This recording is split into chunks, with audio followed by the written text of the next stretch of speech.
As I was returning to the farm, I realised that our crops have actually started to grow, so we're going to get on with some fertilising. Hello again, I am Jim Bob, and welcome back to Seasons in the Valley. We're still on day 3.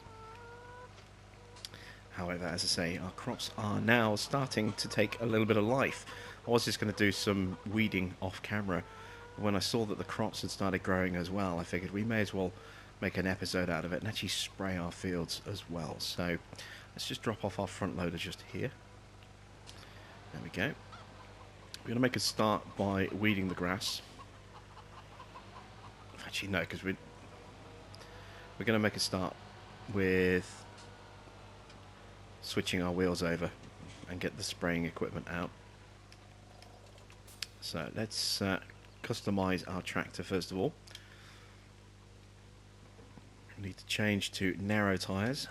We haven't bought them before, and we are going to have to pay the €1,000 mechanic price here at the farm. That's a little disappointing. I was hoping that we could actually get free payment here. You can see I had the TV on for the previous episode. I was just checking the sell points for the wood. I knew that there was one around here and one around here, but I wasn't sure exactly where this one was, so I just wanted to double check that. Let's just turn that TV. Am I too close? I'm too close to the tractor, so I can't turn the TV off. Let's open this door up instead. Let's hook up to our spraying equipment.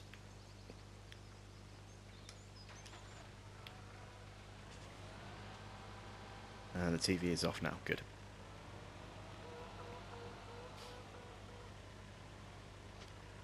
So there's our front tank. We're going to want the rear tank as well. We'll do the crops first because the crops are all focused here at the farm, whereas the grass we're going to have to travel to multiple locations, so we'll do that once we've got our crops sprayed. We need to refill this as well.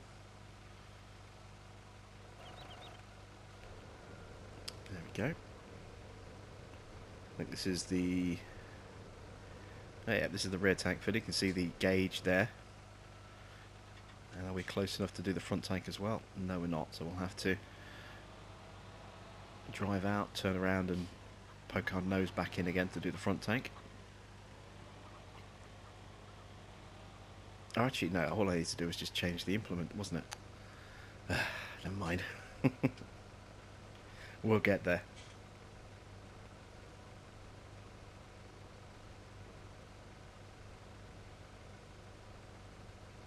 And there's an extra 1,500 litres in the front tank. Always amazes me that, you know, this small little front tank actually holds more than the rear tank. And there we go, we've got our little T5 with care wheels all set up so that we can fertilise our fields. We'll start with our big wheat field, which is field 52? Yes, 52. So here you can see those first shoots starting to pop up through the ground. Let's get our sprayer unfolded. Probably a little bit too close to the side.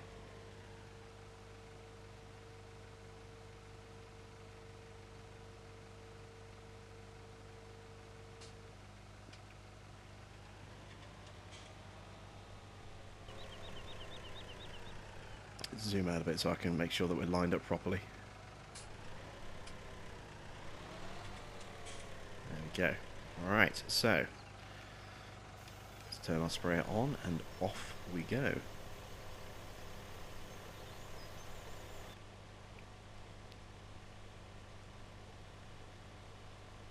So I believe we've already got stage 1 fertilisation on this field because we our seeder planted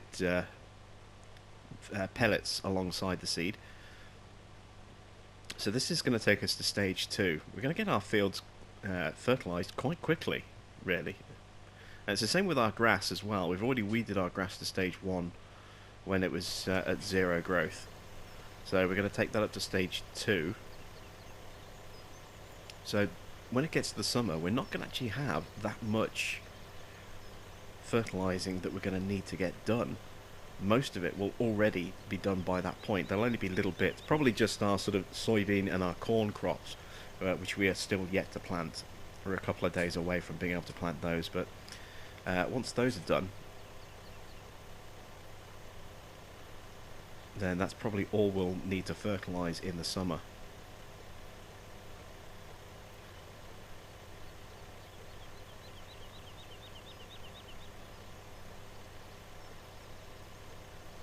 A nice straight line along here. There we go.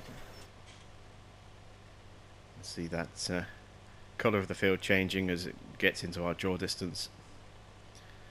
This is another great way you can see if there's a custom crop texture. You can see if the crop, the ground actually changes colour. So you can see obviously the canola on the field next to us there normally has a very sort of light colour on the giant's base texture. We drifted a bit, haven't we?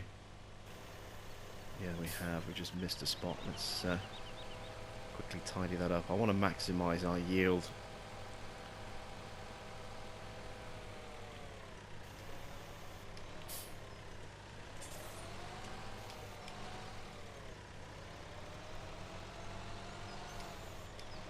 There we go.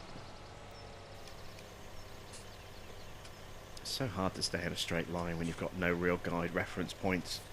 And also when you're going up and down hills, you end up just getting bounced out of direction without even realising half the time.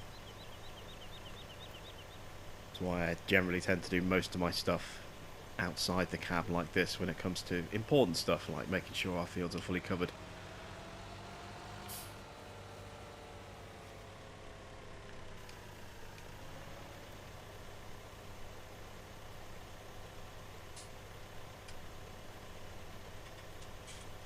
You can see our working with is actually quite helpful. We've got these kind of natural lines that you can see on the field where the textures are stitched together, and we seem to be covering those pretty, equally. So it gives us a natural kind of grid work as a frame of reference. Of course, this is just following the direction that we planted in, so as we reach a corner, it'll kind of throw that grid work out a little bit because we approached the angle at a bit of a different, different phases.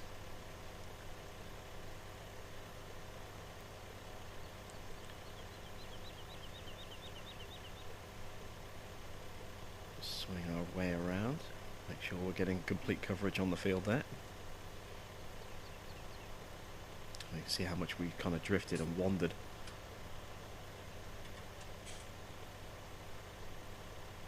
On that initial pass down the field. There we go, now we can straighten up again.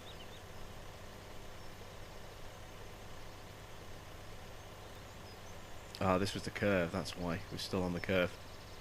So again, we're going to have to really kind of drift over a bit. Swing around.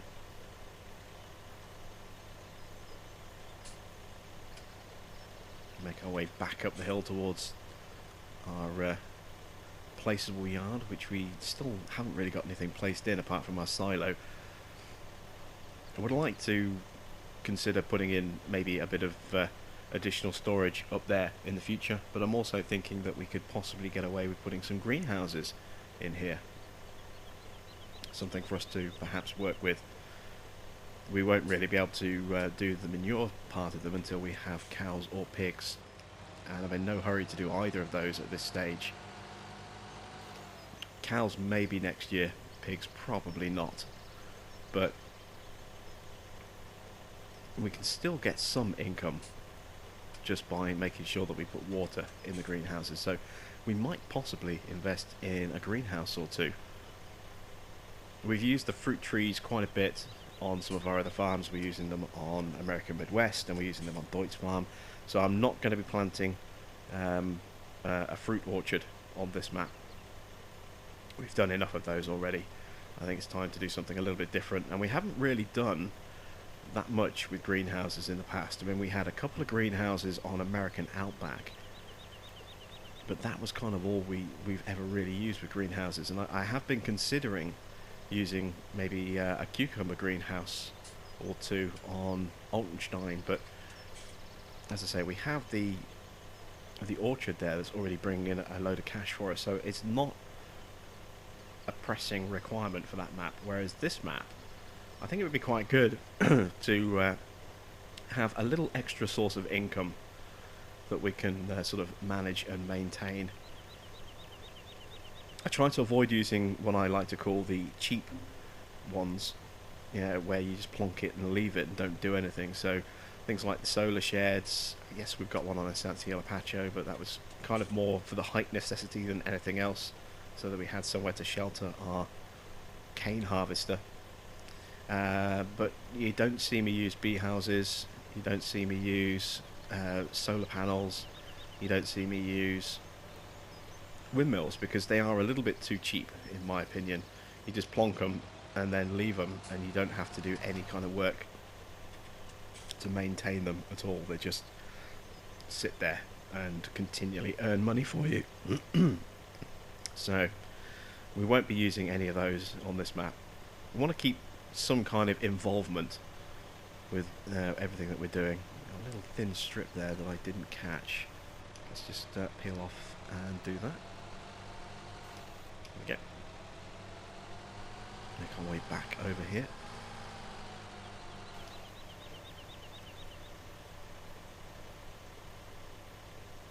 And it's just unfortunate that we are left with such a thin strip just there. It makes it very difficult to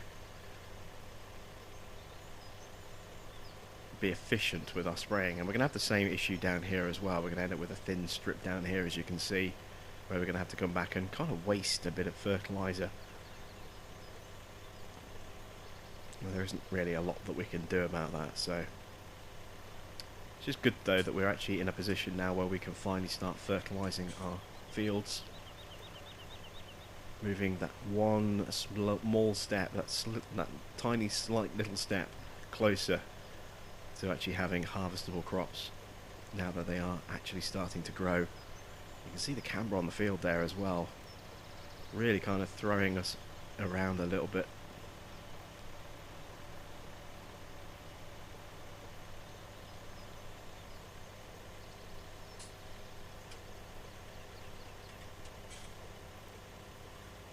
There we go. And then to finish this field off,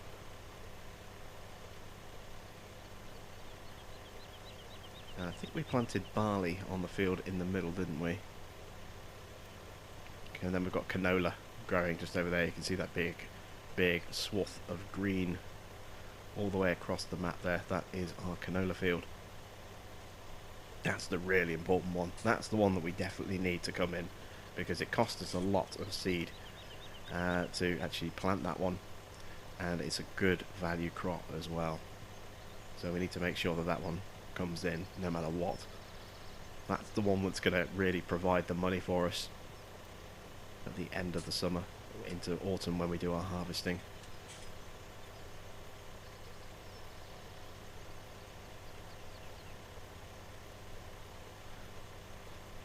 Alright, there we go. This field is done. So let's fold the sprayer back up so we can get through the fence,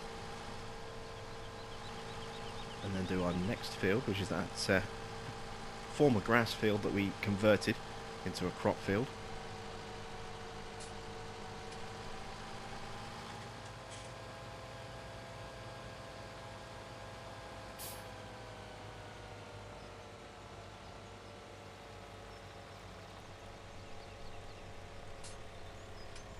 So let's open up the sprayer again. This time we're going to do it a little bit differently, which you're going to start at this end and go anti-clockwise around this field, just for a little bit of a change.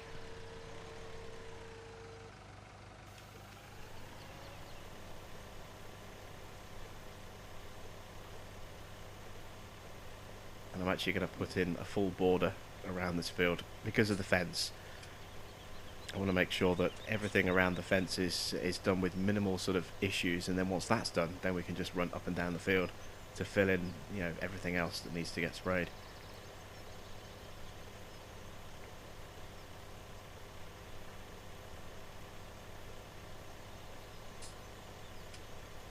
It is quite a nice sized little field, this. So I'm really glad that we converted it over. I think it's going to make all the difference when it comes around to harvest time to have this field available to us as well.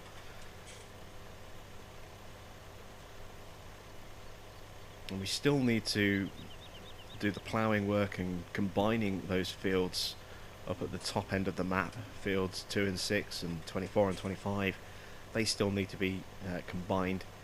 That'll be happening on day 4. We're going to have some wet weather by the look of it, according to our forecast, but that shouldn't stop us. It might make us a little bit harder to move up some of those hills, you know, with the ground getting a bit wet. Then it could cause us a few traction issues. But generally we should be okay. And if we can at least get fields 2 and 6 done before the rain comes, that's the ones that are, you know, they're the ones that are likely to cause us the biggest issues. It doesn't matter then if it rains when we're doing fields 24 and 25 because they're flat. So traction is going to be much less of an issue.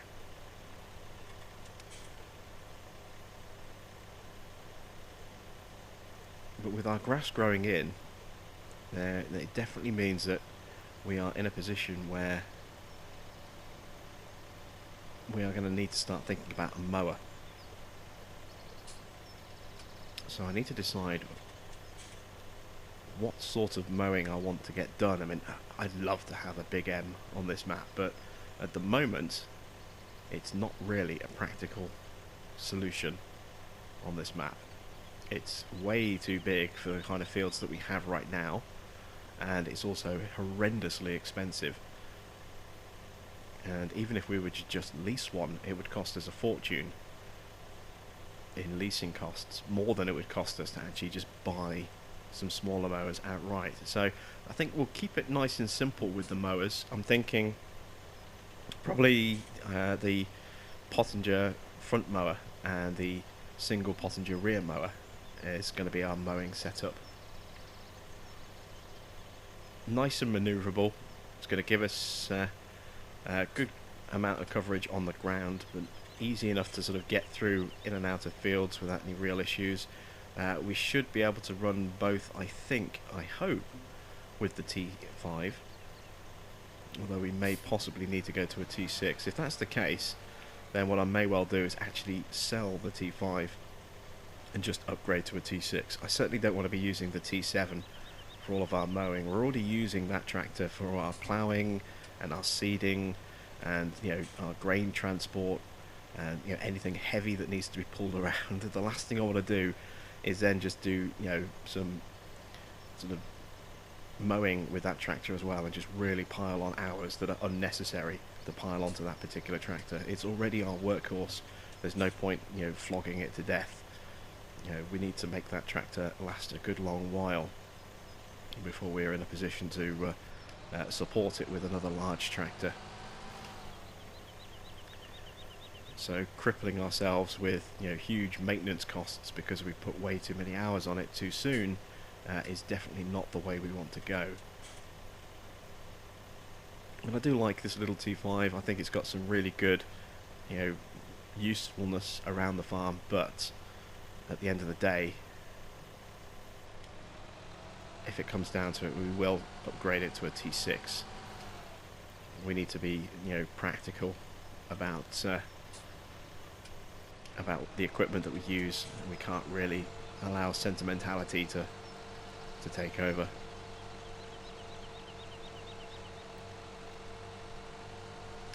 Right, one more field to spray. I mean, we could have weeded these fields as well, but I like to spray them at least once.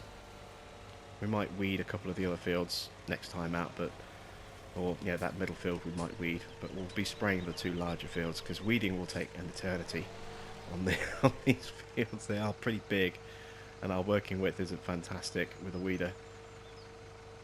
Certainly nowhere near as good as it would be if we were spraying.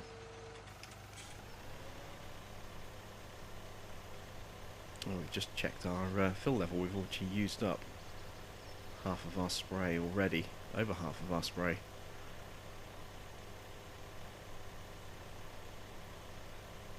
And you see that little bit of green bush looking quite thick and vibrant and healthy now that spring or mid-spring has arrived. I wonder if that'll change colour again as we move through into late spring and early summer. I know our grass is going to change colour. It's kind of that little sort of yellow grass kind of colour at the moment. That will definitely change to a darker shade as the grass continues to grow in.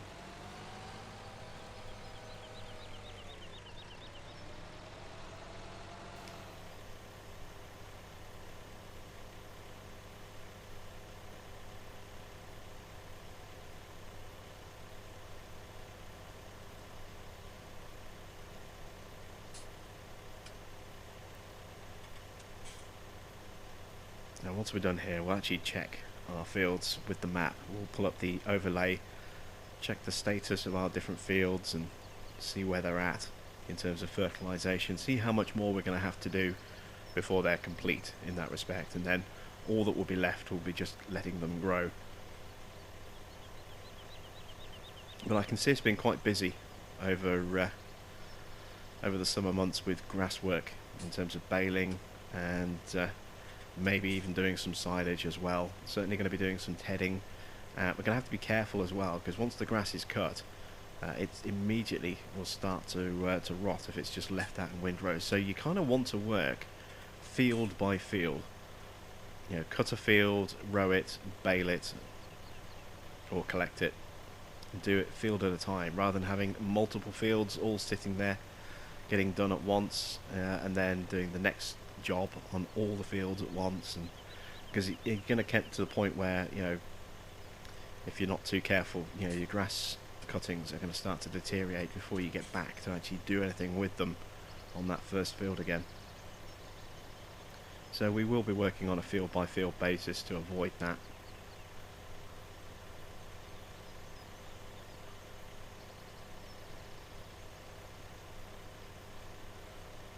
Sky looks really clear and bright, doesn't it?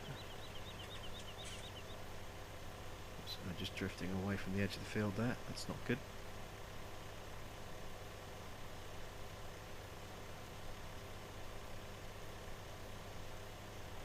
Make sure I'm getting a little bit of an overlap onto the edge there. Like I say, I want to try and maximise our yield at all possible points.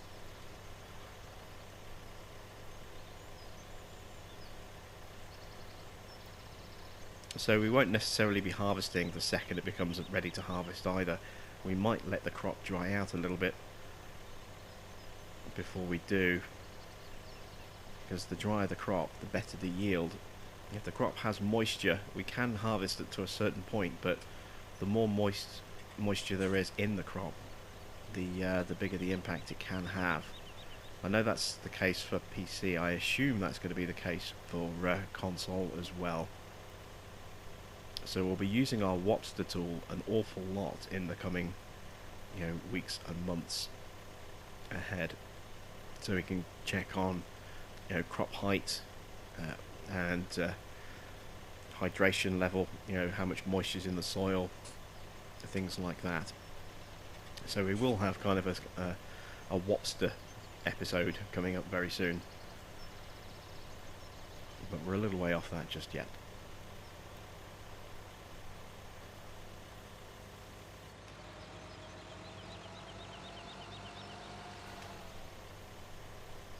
Right, let's head down here.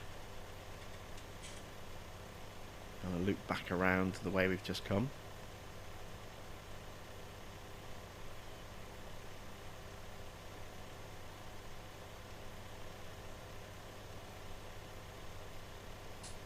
And as our farm gets bigger and bigger, we will eventually be upgrading to the New Holland self-propelled sprayer as well.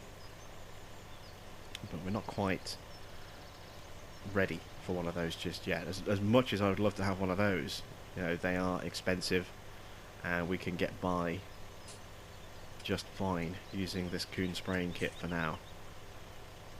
As the number of fields that we have increases, then obviously yes, especially as we start to look to combine fields as well, then we'll want the larger equipment that can hold a larger capacity and also get the job done quicker as well. But we're not quite at that stage just yet. As I say, we've only got the three main sort of fields down here, and then we'll have one field in the top left and one field in the top right once they're all ploughed and combined. So 5 fields in total, It's not enough really to justify spending a couple of 100,000 plus on a self-propelled sprayer, as much fun as it would be to drive around the map in one of those.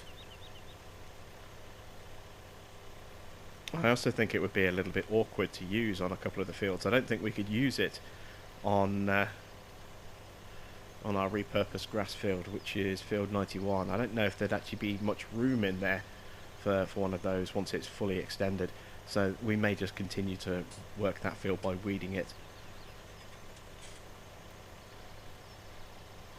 But yeah, this field would comfortably manage, as would field 52. They would actually work quite well with that New Holland sprayer. So it's a bit of a pipe dream for now, but I'm hoping that next year we'll have enough land and enough money to actually support one of those on our farm. I suppose it all depends how much money we can raise over winter with logging and the sale of those wood chips that are in our silo. We actually raised an extra sort of 10,000 or so litres of wood chips at the end of the last episode. All the stuff that went through the chipper came to just a little over 10,000 litres, so that's been added into the silo as well. That's all sat there ready and waiting for the winter months to sell.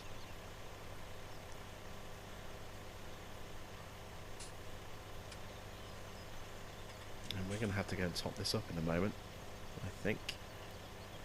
I don't think we're going to be able to finish it all off. We might end up just a little bit short.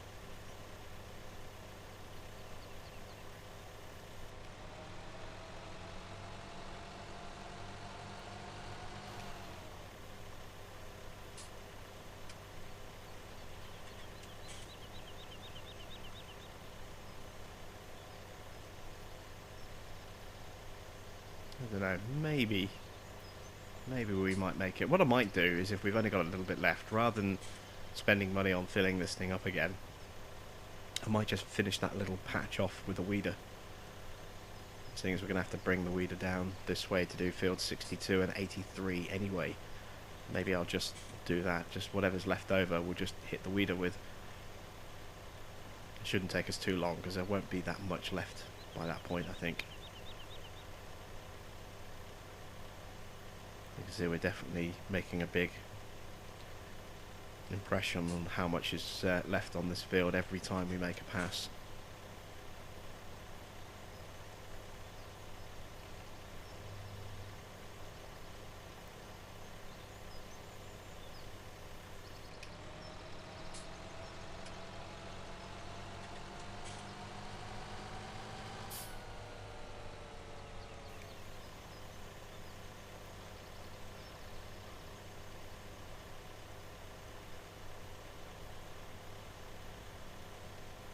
I love the way the sun catches at different angles as well. It does seem to be a lot more directional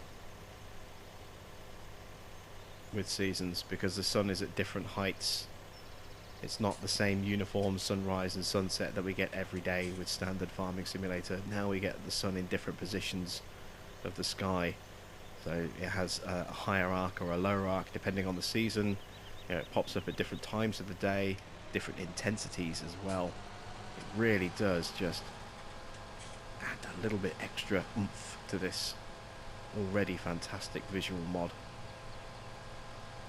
A little strip just there. Yep, there we go. So let's see how far we can get before we run out of liquid fertilizer in here. I do wish we had the ability to actually water our crops as well. You know, maybe in the future that's an addition that will come to seasons. But right now, water level only really has an effect on whether or not you can actually harvest your crop. It doesn't have a required amount of water needed to keep your plants healthy. That's something I'd like to see added in. I mean, that's something that I think a lot of people have been wanting to see added into Farming Simulator for quite a long time. There's so many other farming games out there. Usually, you know, I would say the smaller independent studios. Giants themselves are a pretty small studio. They're not that big, but they are well established. So that does kind of put expectations of their product higher than a lot of other studios out there. But you look at all the other smaller studios, or the less experienced studios, shall we say, like Sedesco with Real Farm, and UIG with their Professional Farmer series, and you had, was it Farm Expert on the PC as well, and all of those games, they all seem to have a much more detailed crop system than the Farming Simulator. They all have a requirement to treat your crops with pesticides and insecticides and herbicides, and also water. Real Farm has a requirement to make sure that you keep your crops watered well, and it amazes me that it's still not a key feature in Farming Simulator. Who knows? Maybe with the fact that Seasons has now been released not just on PC but on consoles as a mod, maybe that'll actually become incorporated as a game mode into Farming Simulator 19, and maybe it'll be expanded upon, and things like water levels and pesticides will become featured as part of that. It's going to be interesting to see the future of the Farming Simulator franchise. It does need to continue to evolve, because the other studios are doing a lot of things that Farming Simulator doesn't. And while they're not at the same level in terms of quality as this game yet, eventually they're going to get on par and maybe even surpass, if Giants kind of continues to sit still in that respect. The one thing that Giants has had going for it is really good playability and really, really good visuals. Certainly the best visuals out of the other kind of farming games that are out there. But those other studios will catch up to that. And if Giants continue to not put in as many features as some of those other games, then they do run the risk of dropping down the order quite significantly. So it is something they are going to have to address in the future. I just hope they don't wait too long to do it. I really would like to see some proper innovation in Farming Sim 19. I mean, we had some nice changes from 15 to 17, and it's definitely a much better game. Even without the addition of mods coming to console, the game itself is a lot better from 17 to 15. I just dropped my weight, didn't I? Yeah. So there is definitely, I think, a need to expand on that and bring in some real changes to gameplay next time out. Because the longer they wait, the closer their competition is going to get. And I mean, while that's going to be healthy for us gamers, it's not going to be healthy for Giants. They're going to start seeing a loss of income as other people maybe don't buy this game and buy a competitor instead. Which means that with less money coming in, there's less money to spend, which means potentially this game could even start to go backwards in terms of, the number of equipments and licensed brands that are brought into the game. There's only there's only so much you can do with a budget, and if that budget isn't there, then your options become limited. I mean, to give you kind of a football example of this, Leeds United had a couple of really strong years in the Premier League where they were right near the top, and there was one year where they actually were in the Champions League, and they got through to the semi-finals, and I think they were currently sitting in third place in the league, or they were shooting for third place in the league as well, which would have meant they'd have had the chance to qualify for the Champions League again the following season. And they needed that money. They needed the extra income and the extra TV revenue that Champions League football would have brought. But they gambled and they lost. They threw everything they had at getting through the Champions League itself that season and getting to the final and winning the final. And as a result, they didn't focus on the important thing that they needed to do, which was focus on the league. And they got knocked out of Europe, and they failed to qualify for the Champions League positions. And within a couple of years, Leeds were in huge financial trouble. They were relegated, and then relegated again. And I think they even dropped all the way down to the bottom division at one point. And the club just has really become a shadow of where it was 15, 20 years ago. It's starting to come back, but it's been a very rough road for them. They didn't plan ahead accordingly. They only saw what was right in front of them, and poor planning meant that they ended up paying the ultimate price, and they suffered horrendously over the next several years. It's kind of an extreme analogy, but there is the risk that the same thing could happen to Giants if they continue to just focus on putting brands and equipment into the game, but they don't improve the gameplay. Then as the other studios start to catch up in terms of the quality of their visuals and their licensing, they already have good elements of gameplay, and they have a lot of extra features that are there. They just need to tighten things up, and then when those things start to happen, it really is going to be pressure time for Giants, I think. So be interesting to see exactly what happens in the future, but I really do think 19 is going to need some major changes to take some really big steps forward. Right, our crops themselves are now fertilised, so let's get our grass weeded. See that it's now a bit thicker than it was before. Oh, we've got to check our fertilising states, weren't we? So here you can see our growth chart. They've got those 3 fields there that are now in their first stage of growth. Obviously grass isn't tagged on this because it would just make a mess of the whole map. We've still got these fields to combine, and we've still got these fields to combine, 24 and 25. But we need to sort of weed this field here and this field here.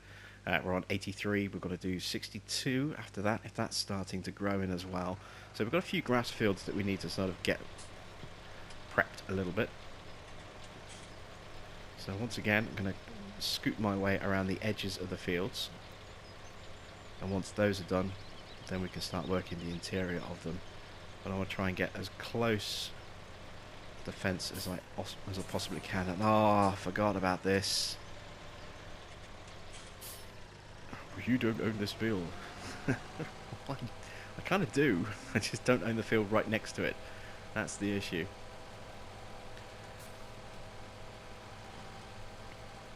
And the field right next to it is overlapping. There we go. It's weird how it works in one direction but not the other. I don't understand why that is the case. It does seem a bit odd, a bit peculiar. But there we go. So if that's the case, let's go around the other way so we can link up on the other side as well. Just catching the fence there with the side of the weeder. This is going to happen a lot on these tight fences where the grass is right up against the edge. It's going to be the same when it comes to mowing it as well. Less so when I think once it comes to collecting it, because we'll have rode it away from the fences, but it could make tedding and rowing a little bit awkward. It depends how the grass is cut.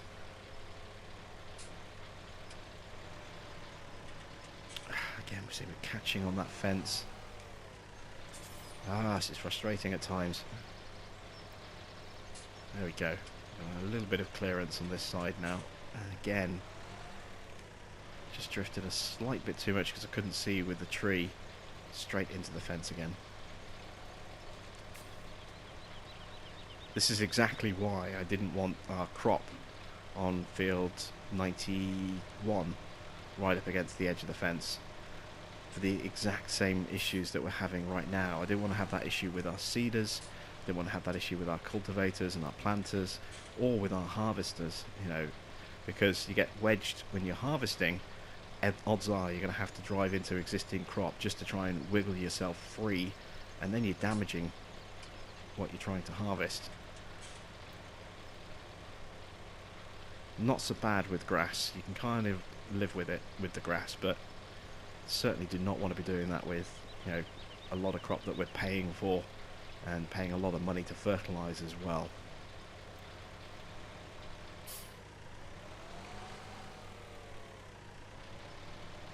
Just try and keep away from the edge of that fence as best I can.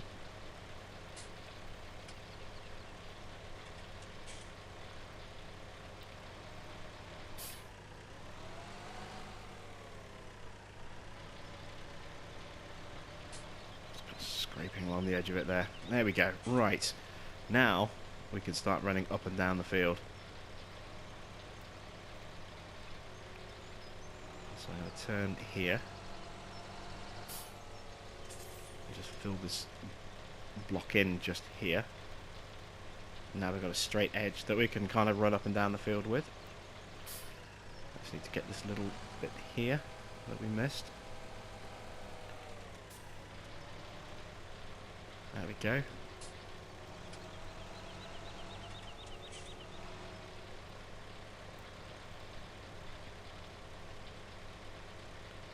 And now it should be a nice straightforward running up and down this field to get it weeded. So I'm going to carry on doing that.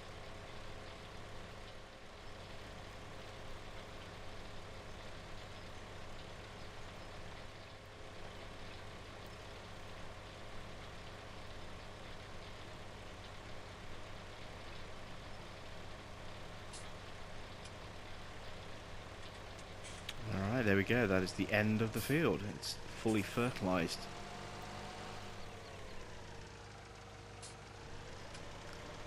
Just got to find the exit point now. It's somewhere over here. There it is. Alright, let's check on the field of grass that we planted. Has that started sprouting yet? That might take a little bit longer. For that to come through. Just need to raise that off the ground. It's dragging.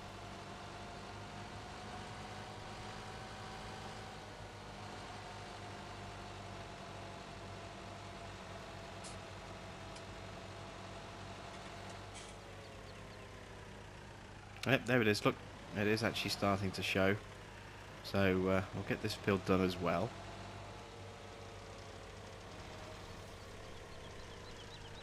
And then from there, we'll head up, do the field by the pigs, and then we'll do field 26 as well.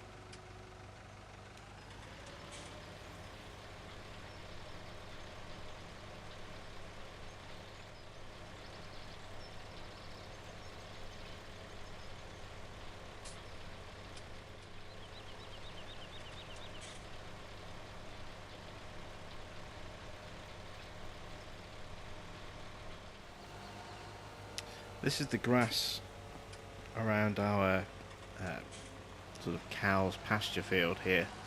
Now this is native grass. We can't do anything to this in terms of fertilizing it, but we might possibly be able to mow it. You can see we've got quite a lot of it.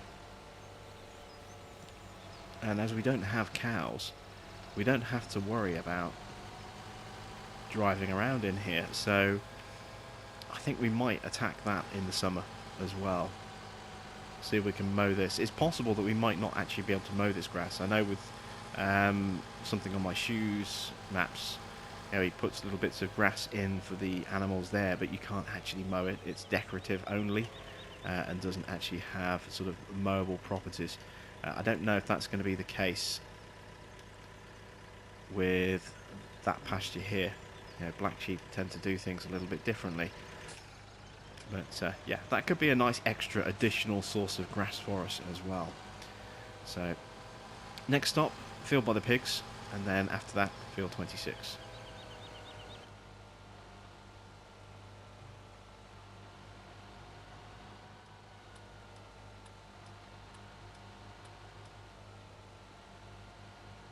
Alright, so once again, we have to be careful around the edges of the fence. Am I going to get caught on the gate this time? Nope, I am far enough away to avoid that. That's good. go the other way around the field this time because, again, I don't want to have those "you do not own these fields" issues popping up again. So this time I'm going to loop around this side, and hopefully we won't have that issue.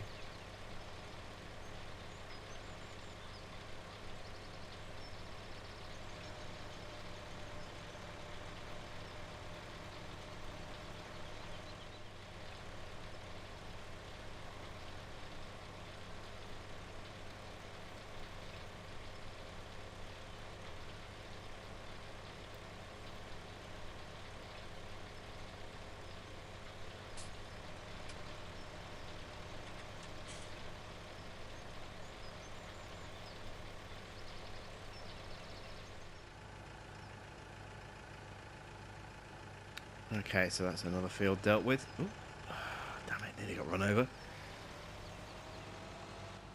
So all that we have left now is field 26, which is up in the top right hand part of the map. I wonder if we can shortcut through the forest. There might actually be... Oops, that was clumsy. There might actually be a little footbridge next to the side of field 90. Let's go check that out. Let's see if there is a way that we can kind of cross just there. I am curious. So we need to go this way. This forest is looking more like a proper forest now. Now that everything's starting to grow in, the grass is coming back, the hedges are starting, and bushes are starting to look more realistic, more lifelike. The trees, even the trees, are looking a bit more vibrant.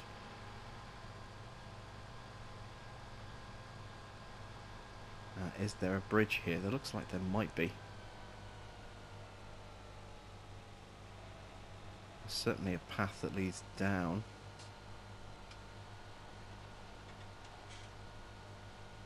It's not a bridge as such, but it does look to be a narrow crossing. That's kind of cool. A little bit of storage equipment over here. I haven't checked this place out before. Let's have a look, see what we've got around here.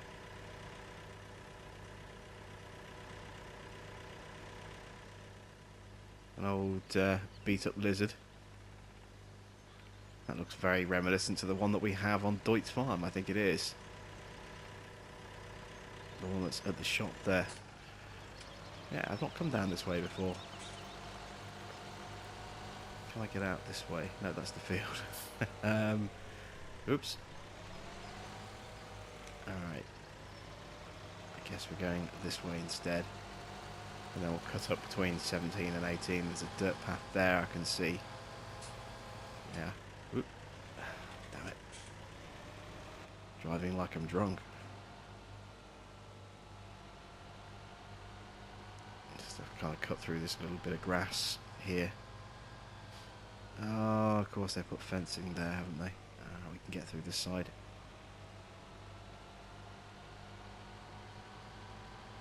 Actually, we might end up in trouble here.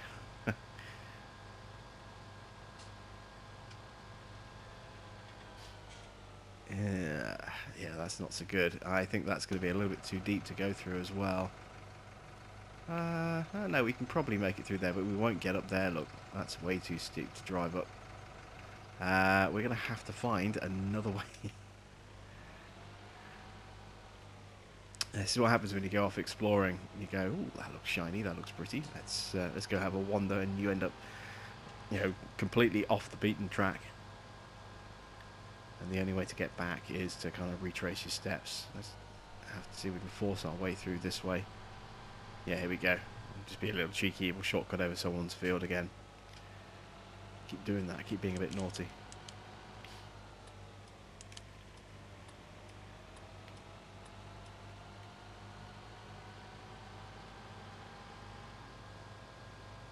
And in the spirit of naughty shortcuts, we're going to take one just here. Rather than going all the way around like we have done last time we've come this way, we're actually going to cut down the cutting just here.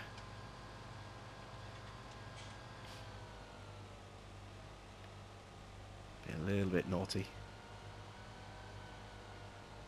There we go. Right, now we're on the right side of the path. We can literally just cruise around here. And just the other side of those trees is where we need to be. And you can see field 24 coming into view. And they've got 25 and 26 is just behind that, so a little bit of a quicker route, save us having to wind through the village.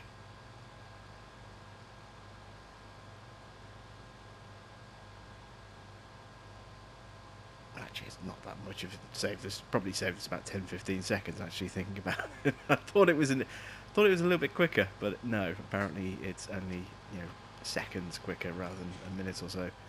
Never mind. We're here, so let's get this field fertilised, and then that's it for day 3. We can then go on to day 4, get our ploughing and combining done on our new fields. And then day 5, when the weather is good and the soil temperatures are high enough, we can actually start to plant our soybean and our corn.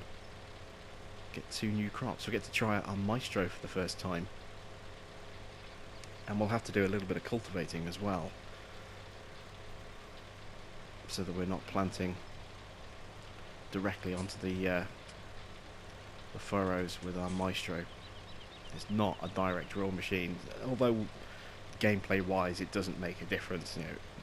I like to kind of keep that element of realism there, so because the Pronto is a direct drill, I have absolutely no issue seeding that on ploughed furrows, but with a maestro, because that's not, then I am going to cultivate before we plant, at least on the extensions, the bit that we're joining together, and our old original fields.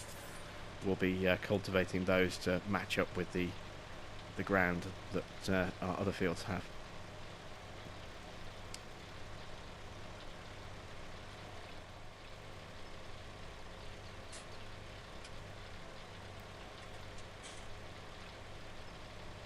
Alright, just a little bit left to do.